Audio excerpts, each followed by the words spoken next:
I work with people a lot, socially engaged artists, so that basically to me means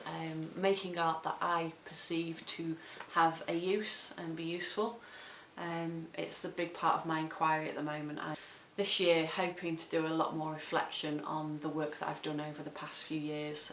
I do projects called art boot camps where I take people to museums and art galleries, and I just wanted to spend some time doing projects that kind of allow me to explore through my own practice on the way people relate to art and galleries and collections of objects. And the barriers that they may have with regards to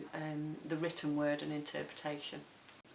Kind of building on that, I kind of was interested in the sense of wonder that young people and adults alike have when they go around a museum. You know, if it's a child with their mother, they'll have asked them,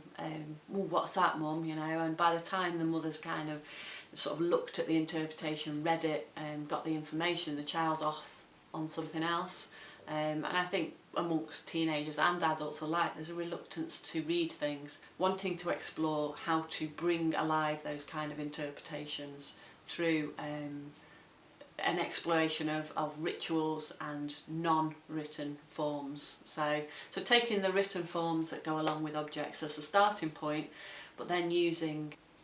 rituals from different cultures and different times about how we communicate and convey information, and having a play with those within the museum. Very early ideas are kind of, you know, taking from my own culture and my own childhood, the game of Chinese whispers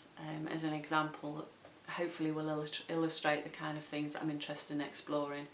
So within the gallery you'd set up systems where people could convey information one to the next, to the next, to the next, using the systems of Chinese whispers, and at the end of it, as in Chinese whispers, whatever is conveyed would be revealed. The text, the written form kind of gets sort of translated into a performative thing where everybody in the gallery could be an actor and a performer in that ritual. And interested as well in seeing what might stop people from wanting to engage in that, and how we can get over those barriers and encourage people more and more to be engaged in rituals from other cultures and our own, which may be useful in our modern life and give us a richer sense of things. It's about subverting some of the rules that people maybe